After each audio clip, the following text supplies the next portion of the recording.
Hi friends, இன்றைக்கி நம்ம லுக்கிசம் மான்கா தான் பார்க்க போகிறோம்.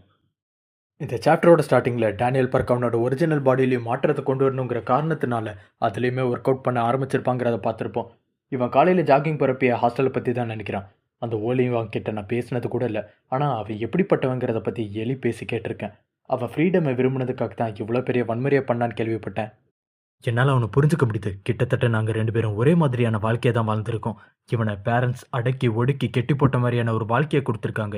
என்ன ஸ்கூல் புல்லிஸ் ரொம்ப கட்டுப்படுத்தி ஹர்ட் பண்ணிக்கிட்டு இருந்தாங்க. அவனோட மனநிலை எந்த மாதிரி இருந்துச்சுன்னு எனக்கு புரிஞ்சுக்க முடியுது. எனக்கு அந்த மாதிரி ஒரு சுச்சுவேஷன்லேருந்து வெளியே வரதுக்கு இந்த மாதிரியான ஒரு ஸ்ட்ராங்கான புது பாடி கிடச்சிச்சு. ஆனால் அவனுக்கு அப்படி எதுவுமே கிடைக்கல. இப்போ தான் ஒரு விஷயம் தோணுது. அந்த புது பாடி எந்த அளவுக்கு ஸ்ட்ராங்காக எனக்கு கிடச்சிச்சோ, இப்போ என்னோட பிரச்சனைகளும் அந்தளவுக்கு ஸ்ட்ராங்கான பிரச்சனைகளாக மாறி இருக்குது. இந்த பாடியால் எனக்கு நிறைய நண்பர்கள் கிடைச்சானுங்க. ஆனால் அதுக்கு அப்படியே ஆப்போசிட்டாக என் வாழ்க்கையில் மீட் பண்ணவே கூடாத அளவுக்கு மோசமான ஆட்களை இந்த பாடியால் தான் நான் மீட் பண்ணேன்னு யோசிக்கிறப்பயே அவன் கண்ணு முன்னாடி வந்துட்டு போகிறது கன் பார்க்கு தான். கொஞ்ச நேரம் கழிச்சு அவனோட ஸ்ட்ராங்கான பாடியை எழுப்பி விட்டு அதை குளிப்பாட்டி ரெடி பண்ணுறான். உண்மையை சொல்லணும்னா எனக்கு இப்போ பயமாக இருக்குது. அந்த 4 மிகப்பெரிய கேங்ஸ் அது சும்மா சண்டை போடுவானுங்க, அடிச்சுப்பானுங்கன்னு நினச்சேன், சின்ன பசங்க மாதிரி. ஆனால் இவனுங்க நிஜமாவே அதில் இருந்த ஒருத்தன் இறந்து போயிட்டான். நான் பயப்படுறதுக்கு அதை விட ஒரு பெரிய விஷயம் இருக்குது. என்னோட நண்பர்களும் இதோட பாதிக்கப்பட்டுறக்கூடாது. அதுக்கு நான் என்ன செய்யணுமோ அதை பண்ணியே தீருவேன்னு ஏதோ ஒரு விஷயத்த பண்ணுறதுக்கு டேனியல் கிளம்புற மாதிரி தெரியுது. இவன் ட்ரெயினில் வேற ஒரு ஊருக்கே ட்ராவல் பண்ணுறான். லாஸ்ட் டைம் இந்த ஸ்ட்ராங்கான பாடி கோமாக்கு போனப்ப போலீஸ்காரங்க கையில் இருந்த இந்த பாடியோட ஒரிஜினல் டீட்டெயில்ஸ் அண்ட் அட்ரஸை தேடி போயிருப்பான். அதனால சார்லஸ் இவன் வீடு தேடி வந்து அது எதுவுமே உண்மை இல்லை, நான் ஃபேக் அவனோட உருவாக்கின ஐடென்டிட்டி தான் இது, இதை பற்றி தேடுற வேலையை இதோட நிறுத்திடுன்னு இவனை மிரட்டிட்டு போயிருப்பான். ஆனால் இது எதுவுமே நம்புற மாதிரி இல்லை. இவன் அந்த பாடியை பற்றின டீட்டெயிலை தேட ஆரம்பித்ததுக்கு அப்புறம் தான் அந்த சார்லஸ் இவனை நேரில் வந்து மிரட்டியிருக்கான். ஸோ அவன் பயப்படுற மாதிரி ஏதோ ஒரு விஷயம் அந்த பாடியோட ஒரிஜினல் பிளேஸில் இருக்குன்னு சொல்லி அதை தேடி தான் இப்போ டேனியல் ட்ராவல் பண்ணிக்கிட்டு இருக்கான். இங்கே வந்து எனக்கு பெருசாக எதுவும் கிடைக்கலாட்டியும் எனக்கு பரவாயில்ல தான். ஒரு சின்ன க்ளூ கிடச்சா கூட எனக்கு போதும்னு தான் இந்த ஒரிஜினல் பாடியோட பாஸ்ட் லைஃப் ஸ்கூலுக்கு வந்திருக்கான். பட் ஏதோ ஒரு விஷயம் வித்தியாசமாக தெரியுது. லாஸ்ட் டைம் இவன் இங்கே வந்தப்போ இந்த மொத்த கேட்டையுமே சங்கிலி போட்டு கெட்டி போட்டிருந்தானுங்க. ஏறி குச்சி தான் டேனியல் உள்ளே வந்திருப்பான். ஆனால் இப்போ கதவை திறந்தே வச்சிருக்காங்க. இவனை தவிர மீது யாரும் இங்கே வந்திருப்பாங்களோன்னு இவன் யோசிக்கிறான். வேகமாக இவன் உள்ளே ஓடி போய் பார்க்குறப்ப லாஸ்ட் டைம் இவன் பார்த்த ஹால் ஆஃப் ஃப்ரேம் ஜேம்ஸ்லிங்கிற ஒரே பேரில் ஏகப்பட்ட கப்பு மெடல் ட்ராஃபி நிறைய இருந்திருக்கும். அது எல்லாத்தையும் உடச்சி எடுத்துகிட்டு போயிருக்காங்க, ஒரு சின்ன க்ளூ கூட இல்லாமல். இந்த வேலையெல்லாம் பார்த்தா சார்லஸ் தான் இருக்கும்னு ஆணி அடித்து மூடி வச்சிருக்க ரூமை கூட உடச்சி திறக்கிறான். ஆனால் அங்கே கூட ஒன்றுமே இல்லை. மரப்பலகையால் செய்யப்பட்ட பழைய ஃப்ளோர்லேருந்து யாரோ ஒருத்தர் நடந்து வர மாதிரி ஒரு சத்தம் கேட்குது. டேனியல் பார்க் லாஸ்ட் டைம் வந்தப்பே அந்த ஒரிஜினல் பாடி ஜேம்ஸ் லீங்கிறவனோட ஃபேமிலி ஃபோட்டோவை கையோட தூக்கிட்டு வந்திருப்பான். அந்த ஃபேமிலி ஃபோட்டோ அது உன்கிட்ட தான் இருக்கா? அதனால தான் நான் இதை எங்கே தேடினாலும் கிடைக்கல போல. அந்த ஜேம்ஸ் லீ யாருங்கிறத இப்போயாவது கண்டுபிடிச்சிட்டே என்ன தம்பி டேனியல் பார்க்குன்னு அந்த உருவம் முன்னாடி வந்து நிற்கிறப்ப டேனியல் டார்ச் லைட் அடிக்கிறப்ப அங்கே இருக்கிறது தலைவன் கன் பார்க்கே தான். அந்த ஃபோட்டோ சார்லஸ் சொந்தமானது. மரியாதை அந்த ஃபோட்டோவை கொடுத்துரு, ஓடி போயிரு டேனியல் பார்க், உன்னை உயிரோட விடுறன்னு கன் பார்க் சொல்கிறப்ப எதே கன் பார்க்கா இவன் எங்கே என்னடா பண்ணுறான்? இந்த இடத்த க்ளீன் பண்ணது இவன் தானா?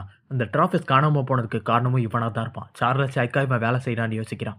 ஆனாலும் இப்போ இந்த சுச்சுவேஷனில் அந்த ஃபோட்டோவை கொடுக்குறது தான் உயிர் பழிக்கிறதுக்கு ஒரே வழிங்கிறது தெரிஞ்சு கூட அந்த ஃபோட்டோவை கொடுக்க மாட்டேன்னு சொல்கிறான். என்னால் ஃபோட்டோவெல்லாம் கொடுக்க முடியாதுரா, மரியாதை அந்த ஜேம்ஸ்லிங்கிறது உண்மையாக யாருங்கிறத எனக்கு சொல்லு, ஃபோட்டோவில் இருக்கிறது யாருன்னு கேட்குறான். பட் இந்த 2 பாடி விஷயம்லாம் கன் பார்க்குக்குமே தெரியாது போல.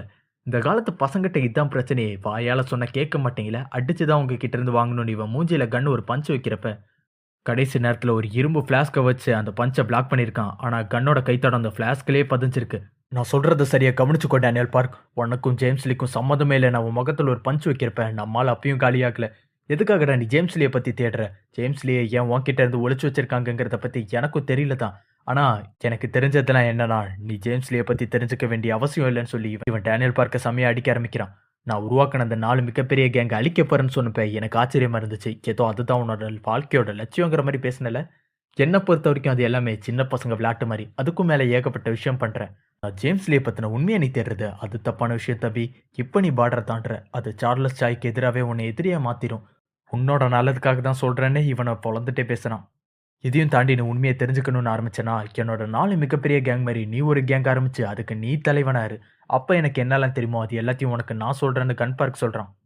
கன் டேனியல் அடிச்சு போட்டு அந்த ஃபோட்டோவையும் இவன் கிட்ட இருந்து பிடிக்கிட்டு என்ன சொல்கிற, நீயும் என்னோட கேங்கில் ஒருத்தனை சேர்ந்துக்கிறியா, உனக்கு கீழே ஒரு பெரிய கேங்கை உருவாக்குறியான்னு கேட்குறப்ப நானே உனக்கு பர்சனலாக ட்ரைனிங் கொடுக்குறேன்னு சொல்கிறான். ஓலி வாங்க பார்த்தில எலி ஜாங் இவங்க எல்லாருமே என்னால் ட்ரெயின் ஆனவங்க தான், நான் தான் அவங்களோட டீச்சர். சரின்னு ஒரு வார்த்தை மட்டும் சொல்லு, உன்னை ஒரு மான்ஸ்டராகவே மாத்துறன்னு ஒரு சைக்கோ மாதிரி சிரிக்கிறான். பட் எதிரில் இருக்க டேனியல் பார்க் செம்ம சீரியஸ் ஆகிறான். உன்னால் எப்படி இப்படி பேச முடியுது? உனக்கு மனசாட்சியே இல்லையா? நீ உருவாக்கின இந்த விஷயங்களால் ஒரு ஆள் இப்போ செத்து போயிட்டான். அவனும் உன் ஸ்டூடெண்ட்டு தானே? அப்போ கூட உனக்கு கொஞ்சம் கூட வருத்தம் வராதாடான்னு டேனியல் பார்க் கேட்டதுக்கு அவனுக்கு எதிரில் மூஞ்சில எமோஷனே இல்லாமல் கன் பார்க் இதில் வருத்தப்பட என்னடா இருக்கு? 3 வருஷத்துக்கு முன்னாடி இந்த விஷயங்கள் எல்லாத்தையும் சொல்லி தான் நான் ஆரம்பிச்சேன். 4 கேங்கோட முக்கியமான வேலையே எல்லாரோடையும் கோஎக்ஸிஸ்ட் ஆக்குறது. அதோட நான் சொல்ற மொத்த ரூல்ஸையும் ஃபாலோ பண்ணணும். ஒரு சிலர் ரூல்ஸை ஃபாலோ பண்ணாம ரொம்ப ஆர்வமா எனக்கு பணத்தை சம்பாரிச்சு கொடுக்கறதுக்காக ரூல்ஸை மீறி தோத்து போயிட்டாங்க. அதில் சிலர் செத்தும் போயிட்டாங்க. ஒருவேளை நீ கடைசி வரை என்னோட ரூல்ஸை உடைக்கவே இல்லாட்டி உனக்கு எந்த பிரச்சனையும் வரவே போறதில்ல. இது அவ்வளோ சிம்பிளான விஷயம் தான் டேனியல். என்ன சொல்ற? என் கூட சேர்ந்துக்கிறியான்னு கன் டேனியலுக்கு ஒரு ஆஃபரே கொடுக்குறான். ஒருவேளை நான் முடியாதுன்னு சொன்னானா என்னடா பண்ணுவேன்? டேனியல் கேட்டதுக்கு, நீ முடியாதுன்னு சொன்னானா உன்னோட நண்பர்களை தேடி போக ஆரம்பிப்பேன். ஜேக்கிம்மா மாதிரியே ஒருத்தர் பண்ணே தனக்கு கீழே ஒரு பெரிய கேங்கி வச்சுட்டு நல்லது தான் பண்ணுவேன்னு சுத்தவனே வாஸ்கோவா அவன் பேரு. அவனா நான் மோசமானவனாக்கி அவன் கிட்ட இருந்து பணத்தை பிடுங்குவேன். அப்படியும் இல்லாட்டி உன் டீமில் ஒரு பாக்ஸர் இருந்தானே அவன் பேர் என்ன? ஜாக்லி தானே? அவனும் ஒரு ரவுடியாக மாற்றுவேன். கிட்டத்தட்ட அவன்கிட்டயும் ஜோகன்சியான் கிட்ட இருந்து ஒரே வைப்பு கிடச்சிச்சு தெரியுமா? 2 பேரும் சோலோவா நின்று சம்பவம் செய்கிறவனுங்க. யோசிச்சு பாரு, ஓலி வாங்க மாதிரியான தத்தியையே நான் எப்படி மாற்றிருக்கேன்னு. உன்னோட ஃப்ரெண்ட்ஸ் மாதிரி டேலண்டடான ஆளுங்க என் கையில் கிடச்சா அவனுக்கு ஒரு மான்ஸ்டராக மாறிடுவானுங்கன்னு சொல்கிறான். ஒருவேளை என்ன முடியாதுன்னு சொன்னனா உன்னோட ஃப்ரெண்ட்ஸுக்கும் ஓலி வாங்கக்கு நடந்த அதே விஷயம் தான் நடக்கும்னு சொல்கிறப்ப டேனியல் செம்ம கடுப்பாக்குறான். லிட்ரலி இவன் டேனியலை பிளாக்மெயில் பண்ணிக்கிட்டு இருக்கான். இப்போ ஒழுங்கா எனக்காக ஒரு கேங்கை நடத்தி கொடு, இல்லாட்டி உன் ஃப்ரெண்ட்ஸை நான் பிரெயின் வாஷ் பண்ணி கொன்னுருவேன் மிரட்டுறான். டேனியல் பார்க் இவன் மூஞ்சிலே அவன் தொப்பியை தூக்கி போடுறான். அவனோட ஐசைட்டை அந்த கேப்பை வச்சு ஒரு ஸ்பிளிட் செகண்டுக்கு இவன் மறைக்கிற நேரத்திலே இவன் முகத்தில் ஒரு பஞ்சு விழுது. ஆனால் கடைசி நேரத்தில் கன் பார்க் இதை பிளாக் பண்ணிடுறான். ஏன் கோவப்படுற? ஓலி வாங்க எதுக்காக சண்டை போட்டான்? ஃப்ரீடம்காக தானே.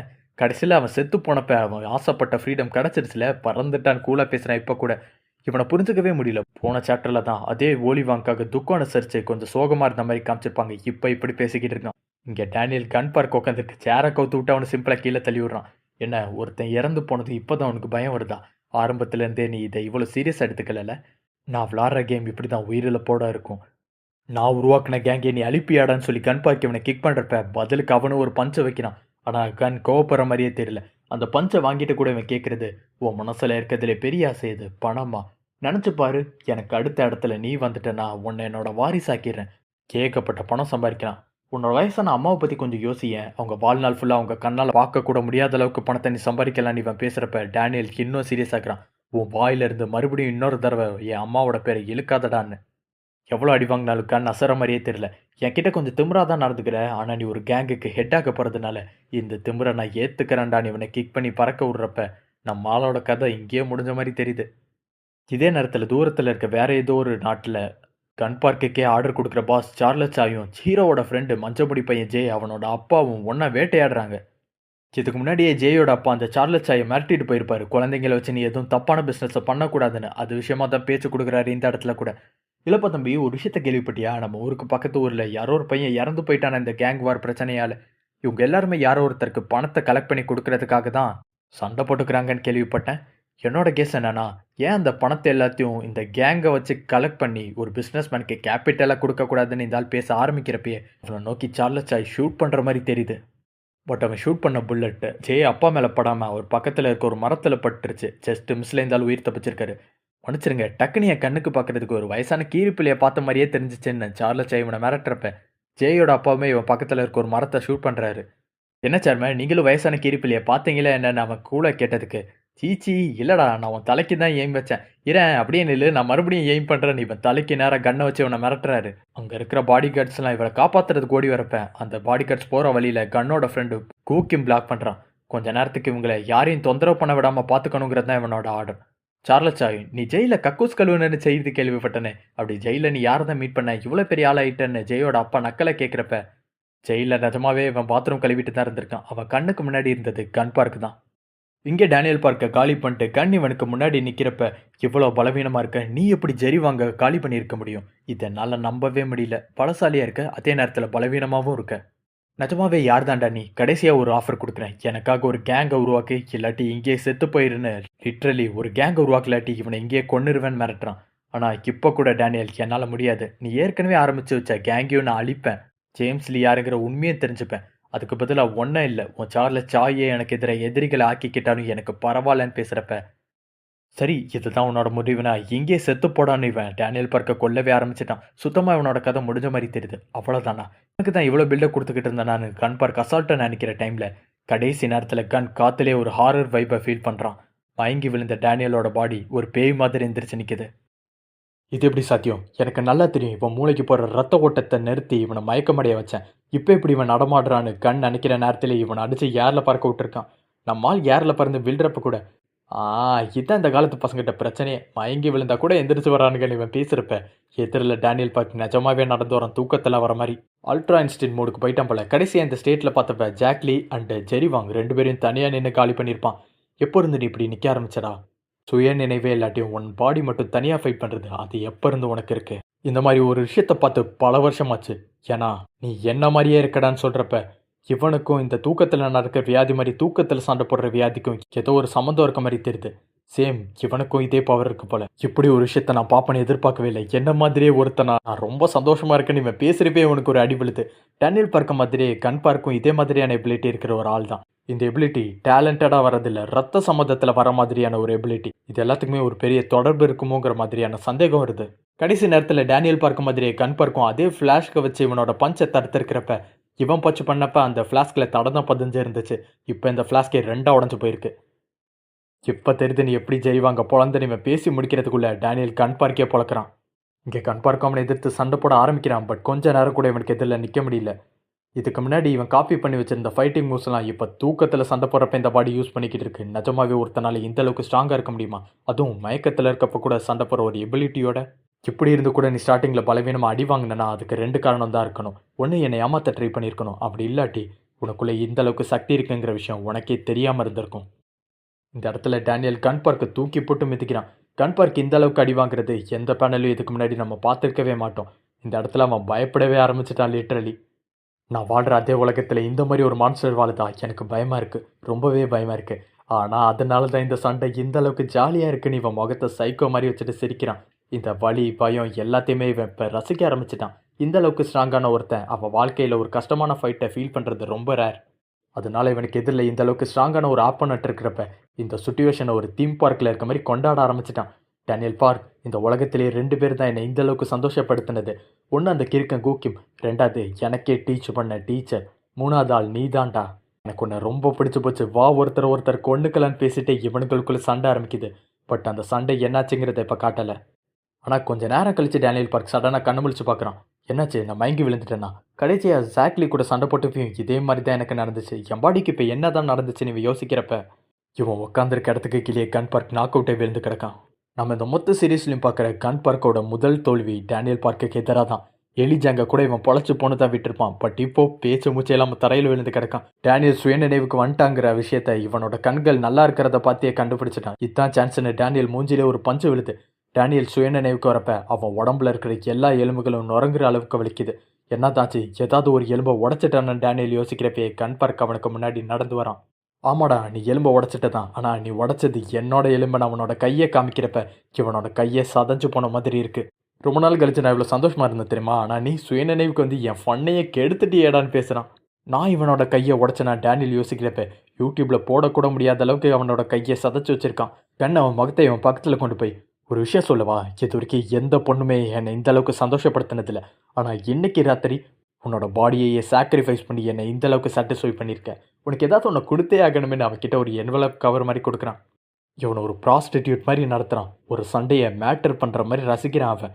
இதுக்கப்புறம் நீ என்ன சொன்னாலும் சரிதான். அந்த 4 கேங்கையும் அழிக்க போறியா? அழிச்சுக்கோ, அதுக்கு உதவி பண்ணுறேன். அந்த கேங்கை நீ உருவாக்க போறியா? அதுக்கும் நான் உனக்கு உதவி பண்ணுறேன். நீ எது சொன்னாலும் நான் உதவி பண்ண வேண்டாம். இப்படிலாம் கன் பேசுகிறப்ப உனக்கு என்ன பைத்தியமா? இப்போவும் சொல்கிறேன், நான் ஒரு கேங்கை உருவாக்க மாட்டேன் டேனியல் பேசுகிறான். கொஞ்சம் யோசிச்சு பாரு. அந்த 4 கேங்கை அழிக்கணும்னாலே நீ ஒரு கேங்கை உருவாக்கி இருக்கணும்டா. அப்போ தான் உன்னால் அந்த கேங்கை அழிக்க முடியும்னு பேசிட்டு கன் கிளம்புறப்ப, வேணாடா டே, உன் வாயில் குட் லக்குன்னு மட்டும் சொல்லிடாதடா. எந்த நேரத்தில் உன் வாயிலிருந்து நீ குட் லக்குன்னு சொல்கிறியோ அடுத்த கொஞ்ச நாளைக்கு என் லைஃபே நாசமாக போய்கிட்டு இருக்குன்னு டேனியல் பர் கத்துறப்ப, உன் உடம்ப பார்த்துக்கடான்னு சொல்லிட்டு அவன் அங்கேருந்து கிளம்பிட்டான். கன் போகிறதுக்கு முன்னாடி ஒரு என்வலப் கவரை கொடுத்துட்டு போயிருப்பான். கிட்டத்தட்ட அவன் ஒரு ப்ராஸ்டிடியூட் மாதிரி ட்ரீட் பண்ணி என்னை சந்தோஷப்படுத்தினதுக்கு கிஃப்ட்டுன்ட்டு கொடுத்துட்டு போயிருப்பான். ஆனால் நம்மளால் அதை தூக்கி கூட போடாமல் அப்படி என்னதான் இருக்குது, என் கிட்டேருந்து ஃபோட்டோவே எடுத்துகிட்டு போயிட்டான். ஒரு வேளை உள்ள பணம் இருக்குமான்னு நினச்சி உள்ளே ஓப்பன் பண்ணுறப்ப அதுக்குள்ளே ஒரு விசிட்டிங் கார்டு இருக்குது. ஒரு பெரிய கம்பெனியோட விசிட்டிங் கார்டு. இதோட இந்த சாப்டர் முடியுது. அடுத்த சாப்டர் சீக்கிரமாகவே அப்டேட் பண்ணுறேன். வீடியோ பிடிச்சிருந்ததுன்னா கண்டிப்பாக மறக்காமல் லைக் பண்ணி சப்போர்ட் பண்ணுங்கள் ஃப்ரெண்ட்ஸ்.